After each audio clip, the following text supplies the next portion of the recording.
Bonjour à tous et joyeux anniversaire. La chaîne va avoir 4 ans cette semaine, du coup FAQ. Et en plus récemment on a passé les 2000 abonnés, du coup FAQ. Donc si vous n'avez pas compris, aujourd'hui le programme du jour c'est une FAQ.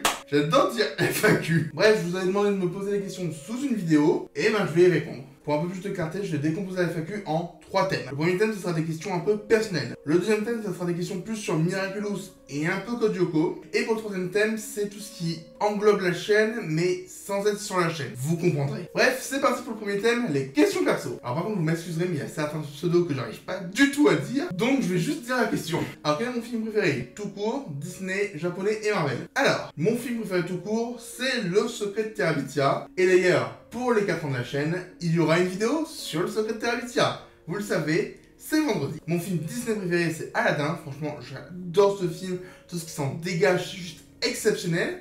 Et j'ai tellement hâte d'en parler en trilogie. Quand je reprendrai les trilogies, c'est le format le moins régulier de la chaîne. Mais bon, j'adore le faire. Mon film japonais préféré, j'avoue que ça, j'y ai pas trop réfléchi. Mais je pense que ça se joue entre Les Souvenirs de Marnie, Pompoko ou Le Château solitaire dans le miroir. Parce que les trois amène quelque chose d'assez différent qui me font quand même vraiment plaisir. Donc je saurais pas dire, mais un des trois. Et mon film Marvel préféré, c'est Avengers Endgame. Parce que quand on a suivi toute la saga, c'est un peu le pic au niveau du fanservice. Et ça marche très bien sur moi. Alors par contre, je tiens à préciser, je trouve que ce n'est pas le meilleur film Marvel. Pour ça serait plus Avengers pour moi. Mais Avengers Endgame, c'est celui où j'ai pris le plus de kiff à regarder le film. Donc, ouais, on va dire celui-là. Après, sincèrement, il y a plein de films que je kiffe regarder, hein, comme No Way Home, hein. Il a beau être mauvais, j'adore le regarder. The Marvel, c'était génial pour moi. Mais Endgame, j'étais vraiment dedans. Bon, alors là, on a plein de questions, on va les prendre une par une. Est-ce que j'en veux à Mayolek de ne pas avoir été tendre avec mon film préféré? Ah non, pas du tout. Déjà, c'est moi qui lui ai demandé de critiquer ce film, donc c'est normal.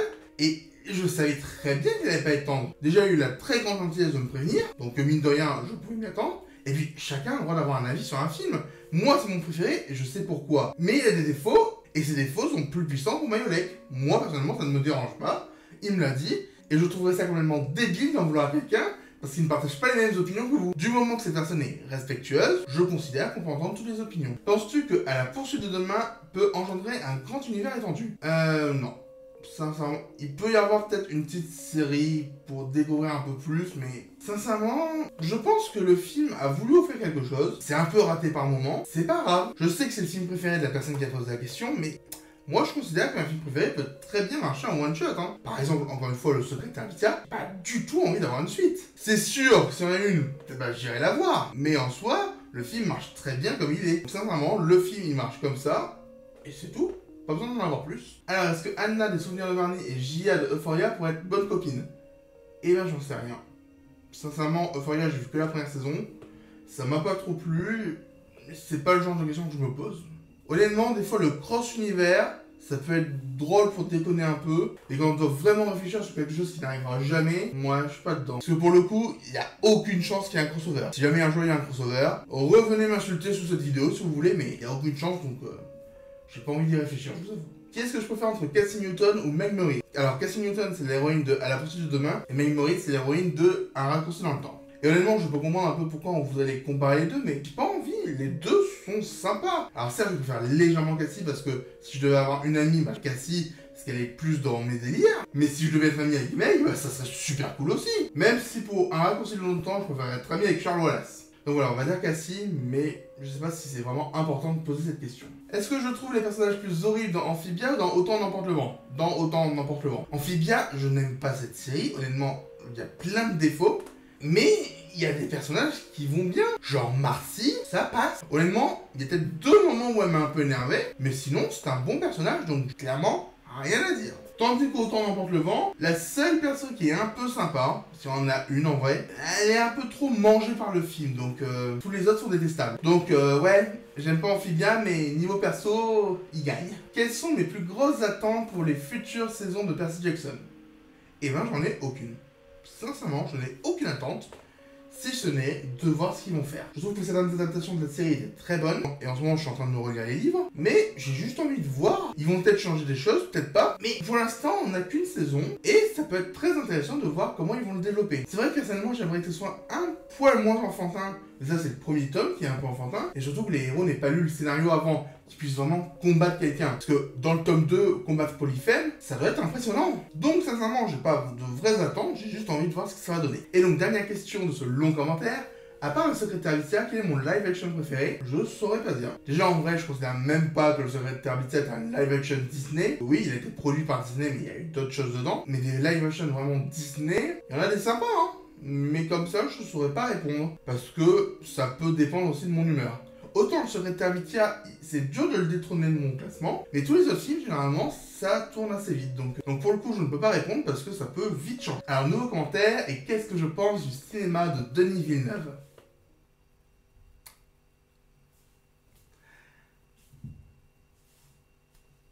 Rien. Sincèrement, rien. Je n'ai vu aucun film de Denis Villeneuve, hein, avouons-le. Je n'ai pas vu Dune 1, je n'ai pas vu Dune 2, et honnêtement, ça me donne pas très envie. Et même Blade Runner 2049, en ayant vu le premier, le deuxième me donne pas tant envie que ça. Donc sincèrement, ça doit être un bon réalisateur, hein, vu qu'il fait des films qui plaisent aux gens, mais pour l'instant, ça me donne pas envie. Quel est mon compositeur de cinéma préféré en dehors de John Williams et de Hans Zimmer? Alors déjà, pourquoi en dehors de ces deux-là? Pourquoi les exclure? Sincèrement, je comprends pas ce genre de questions. Quel est ton préféré? Mais on enlève les deux qui sont populaires. Et si ça se trouve, c'est même pas ces deux-là qui sont mes préférés. Si ça se trouve, je n'aime pas l'un des deux. Bon, je les aime bien, mais c'est pas mes préférés. Mon préféré, c'est Danny Elfman. Je sais que toutes les musiques dont je sais que c'est lui qui les a créées, elles me transportent. Je suis vraiment happé dedans. Et après, j'ai pas grand chose de plus à dire parce que honnêtement, les compositeurs et la musique, c'est pas mon point fort. Donc, ouais, Danny Elfman, c'est un choix classique, mais c'est le mien. Quelle est ma saga préférée au cinéma? Comme ça, je dirais Retour vers le futur. Encore une fois, ça peut changer. Nouveau commentaire de Brian, et là si je dis le nom, c'est parce que c'est important. Il faut savoir que régulièrement sur la chaîne de Mayolek, il organise des lives de tournois Disney. Et Brian a la fâcheuse habitude d'encourager tout ce qui est le secret de Notre-Dame, alors qu'il y a Aladdin à côté qui mériterait de gagner.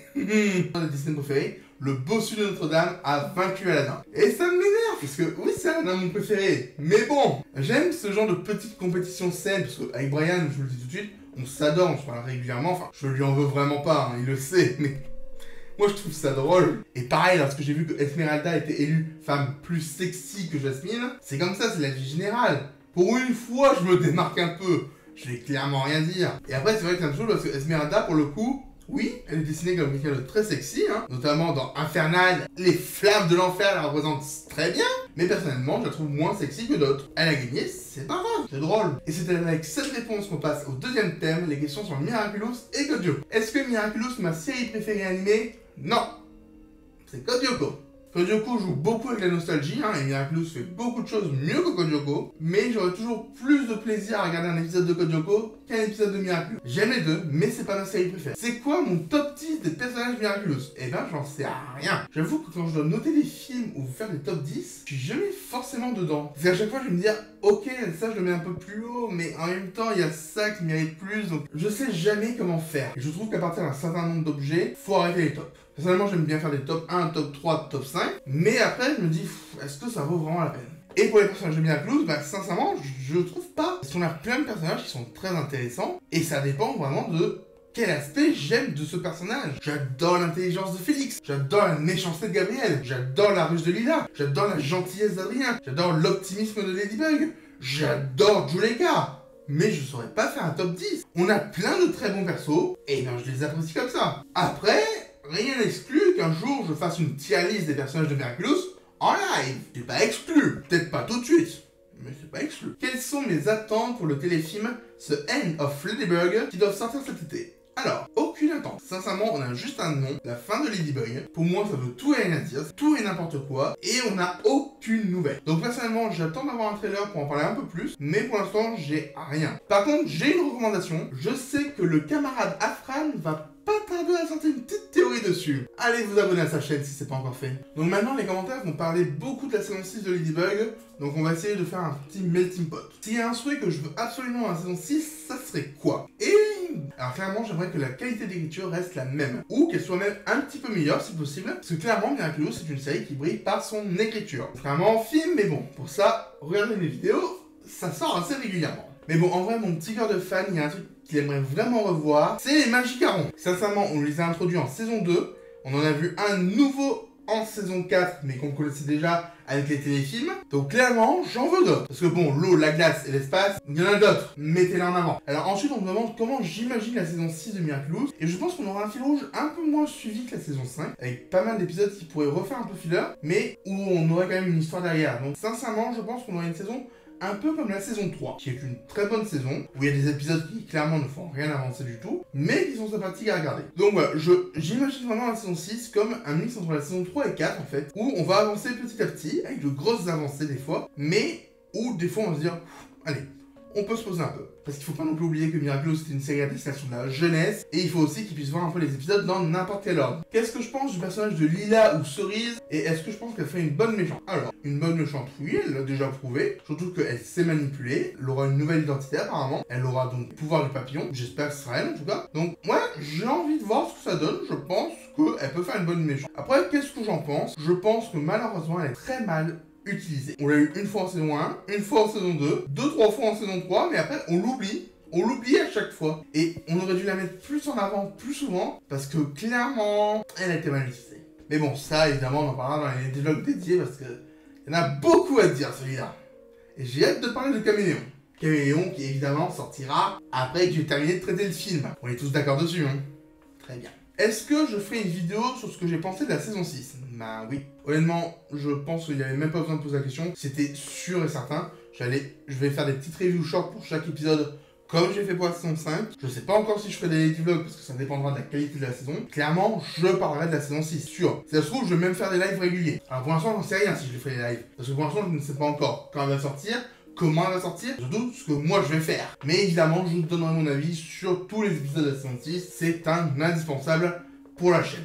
Et je me tâte même, c'est pas sûr, à peut-être faire quelques petites théories sur la saison 6. Peut-être. Mais bon, les théories, je préfère les donner à des personnes qui sont beaucoup plus calées que moi, à savoir Afran. Allez vous abonner encore une fois. Mr. Drakes, il fait de bonnes théories. Octolytic, quand elle reparlera de Miraculous, je pense qu'elle peut faire de bonnes théories. Il y a aussi la vidéo de Blue qui peut être un très bon complément. Et normalement, le YouTube Miraculous Game, hein, il y a un peu de tout. Je suis sincèrement pas le meilleur pour faire des théories. Donc c'est pour ça, je sais pas encore si j'en ferai. Pour l'instant, j'ai aucune info, donc je n'en fais pas. Il me faut quelques petits trucs pour proposer. Mais on verra. Et donc on en a fini avec la saison 6 de Miraculous. Mais on a une dernière question. Quel serait mon costume et mon pouvoir de Miraculous? Alors on m'a aussi posé la question pour Code Lyoko, mais les deux sont assez liés. Quand j'étais plus jeune, je m'imaginais être dans les Lyoko guerriers avec un costume d'éléphant. Pourquoi un éléphant? Parce que j'adore ça. Et l'arme, c'était un peu de tirer des sortes de flèches laser avec la trompe. C'était un peu redit, mais voilà, j'étais petit. Sauf que Miraculous, je suis moins petit. Et j'ai également un petit original character, un OC, un personnage original que j'ai créé. Et donc ce personnage a aussi le Miraculous de l'éléphant. Ah oui, je n'avais pas le laisser tomber. Et son pouvoir, c'est celui de la mémorisation, à savoir il peut revoir dans le passé. Et pour ça, il utilise des miroirs qui sont un peu son arme. Et donc si j'étais sur Lyoko, je ferais un peu pareil. Les miroirs permettraient de renvoyer les projectiles des monstres. Donc voilà, globalement, un éléphant avec des miroirs. Et je vous avoue un truc, c'est qu'un jour j'adorerais pouvoir me déguiser en mon OC, faire un vrai cosplay de mon OC. Le problème, c'est que je ne sais pas faire de cosplay. Donc, si jamais vous avez des connaissances dans tout l'univers cosplay qui peuvent bien vouloir m'aider, n'hésitez pas à leur donner le lien de ma chaîne, qu'ils puissent me contacter. Je sais parler avec eux, pour voir un peu ce qu'ils peuvent faire, comment on peut travailler ensemble. Et peut-être qu'on pourrait avoir quelque chose de sympa avec cet OC que je vous présenterai plus en détail un de ces quatre. Bref, maintenant que vous en savez un peu plus sur le Miraculous de l'éléphant, on va passer aux questions qui rentrent pas dans les deux autres thèmes. Donc en gros, c'est des questions sur les différents projets que j'ai pu mener en dehors de la chaîne. C'est parti. Alors, on va commencer par Fallen, parce que j'ai deux questions qui me la posent. Déjà, est-ce que c'est toujours en pause? Et ensuite, quand est-ce qu'on aura des nouvelles de Fallen? Ben, vous aurez des nouvelles de Fallen maintenant. Mais il y a un petit problème. Fallen, à la base, c'est un projet étudiant. Et la saison 1 s'est bien passée, il y a eu pas mal de casse à un moment, mais on a réussi à tout sortir. Malheureusement, pour la saison 2, la casse a beaucoup trop empiré, beaucoup trop vite. Il y a plein de personnes qui ont quitté le projet et du coup c'était impossible à mener de front. On a essayé de tenir la barque, on n'a pas réussi et donc on l'a mis sur pause. Malheureusement maintenant on n'a plus l'appui de l'école pour pouvoir nous aider et surtout ça coûte cher. Nous avions essayé de lancer un crowdfunding, ça n'avait pas marché. Et en plus de ça, on a un réalisateur, Sacha, qui malheureusement n'a pas forcément autant de temps qu'il le souhaiterait. Il faut savoir que maintenant on est dans le monde du travail, et que dégager du temps pour faire une web série qui ne nous rapportera rien, c'est long et coûteux. Donc il y avait de grandes chances qu'on annule Fallen. Cependant, lorsque j'ai reçu cette question, j'ai contacté Sacha pour savoir. Alors déjà, bonne nouvelle, si un jour on continue Fallen, logiquement je suis encore de la partie. Je sais pas encore en quoi et si on continuera. Mais voilà, Sacha et moi, on s'entend bien, on travaille bien ensemble, tous les deux. On a fait 2 fois les 48 heures ensemble, on a fait la saison 1 de Fallen ensemble. Bref, ça passe bien. Mais Sacha, pour l'instant, ne pense pas pouvoir reprendre Fallen. Il pense même peut-être rebooter la saison 1. Donc pour l'instant, Fallen est encore en pause, rien de plus pour le moment. On aura donc peut-être une nouvelle saison 1, une fois qu'on aura le temps ou du budget pour le faire. Ou alors, on aura une suite de la saison 2, mais il y a eu pas mal de contraintes techniques qui malheureusement vont poser pas mal de problèmes. Bref, Fallen c'est compliqué. Je vous avoue que moi j'adorais le projet. Bref, Fallen c'est compliqué. Moi j'adore le projet. Mais comme c'est pas moi qui soutiens tout, je peux pas faire grand chose. Donc voilà, n'hésitez pas à envoyer un max de soutien à Sacha. Ça fait toujours plaisir. Et peut-être qu'un jour il se dira, allez, on s'est remis et nickel. Non, finalement je veux plus de tort. Bon, en vrai, je pense pas qu'il dira ça, mais bon, ça c'est drôle. Alors, sur un nouveau projet qui n'est pas sur la chaîne, mais qui devrait y être, c'est les films cultes. Lors de l'année 2023, j'ai parlé de 50 films cultes, donc je le faisais tous les dimanches. Et à la fin de l'année, je me suis dit, tiens, j'aimerais bien faire un nouveau format où je parle de films cultes et de ce qu'ils peuvent amener comme discussion. Malheureusement, 2023 a été compliqué sur certains points. Notamment pour les films cultes, voir un film de ce genre par semaine, parfois c'est long. Surtout que certains films duraient 4 heures, donc il faut délivrer quasiment 4 heures d'un coup pour pouvoir voir un film qui ne me plaira peut-être pas. Et même si j'ai adoré mener le projet à bien, je me suis peut-être un peu emballé. Parce que du coup, je voulais continuer un peu le projet, mais en changeant certaines choses. Que ce soit pas la même émission, que ce soit pas 50 films à voir avant la fin de 2024. Parce qu'au bout d'un moment, on va s'ennuyer. Donc j'ai voulu réfléchir à comment faire. Est-ce que je garde ce décor? Est-ce que je garde l'autre décor? Est-ce que je mets un autre décor? Mais dans ce cas-là, quel décor? Et je me suis embrouillé dans plein de questions dont j'ai toujours pas les réponses. Faut dire que le début d'année, j'étais omnubilé par le film Miraculous. Le montage total est toujours pas fini. C'est long. J'ai voulu que ce soit long. Mais là, c'est vraiment très long. Ça fait déjà 3 mois. C'est long. Et donc, je me suis pas trop occupé des autres projets, notamment les vidéos du mercredi. Il n'y en a pas eu tant que ça. Là, je suis allé à la FAQ parce qu'il y a 2000 abonnés les 4 ans. Mais je suis pas sûr qu'on s'en ait une autre tout de suite. Bon, après, j'ai des demandes sur Tipeee, donc je vais quand même les honorer. Donc, je me suis posé beaucoup trop de questions. Je me suis mis des freins et j'ai pas osé me lancer. Et c'est dommage parce qu'en soi, je pense qu'il y aurait beaucoup à dire, mais il faut que je trouve le bon format pour le faire, et pour l'instant, je l'ai pas. Pour un moment, j'ai imaginé le faire au format podcast, mais il faut lancer le podcast, il faut trouver des intervenants, et je sais pas encore faire ça. Et ensuite, les films qu'on m'a proposés, soit ils respectaient pas les règles, j'avais donné des règles, les gens ne les ont pas respectées, soit j'en avais pas assez à mon goût, j'aurais bien voulu en avoir 50 d'un coup, j'en avais que 25, plus quelques-uns qui respectaient pas trop les règles. Donc je suis encore en train de réfléchir au format. Je ne l'abandonne pas parce que honnêtement il y a plein de choses dont j'ai envie de parler. Mais pour le moment, il est en pause aussi. Et est-ce que je peux dévoiler un peu la liste de films que j'ai choisis? Je pourrais peut-être en temps normal. J'aime bien garder un peu la surprise, mais parmi eux, par exemple, il y a Jurassic Park. J'aurais adoré parler de comment il a pu influencer les effets spéciaux dans le cinéma actuel. Donc ça, voilà, ça aurait été ça. Parler de mon avis sur Jurassic Park, ce que j'en ai pensé, et de ce qu'il a amené. Je ne laisse pas tomber encore une fois, mais pour le moment, il n'y est pas encore. Et enfin, la dernière question, et celle-là, va falloir un peu de contexte. Donc vous voyez que c'est Nightmare Chronique Cinéma qui m'a envoyé la question, parce que c'est une très bonne amie avec qui on a fait un petit projet. Vous n'êtes pas sans savoir que mon comédien de doublage préféré, c'est Donald Renew. Et c'est aussi le cas de Araline. Du coup, elle a décidé de faire une sorte de fiction où tous les rôles seraient tenus par Donald Renew avec des rôles qu'il a déjà créés. Seulement, vous vous doutez bien que c'est une quantité de travail colossale. Du coup, j'ai proposé mon aide pour l'écriture, nous l'avons écrit, nous avons tout fini, le scénario est bouclé. Mais maintenant, il faut le mettre en forme.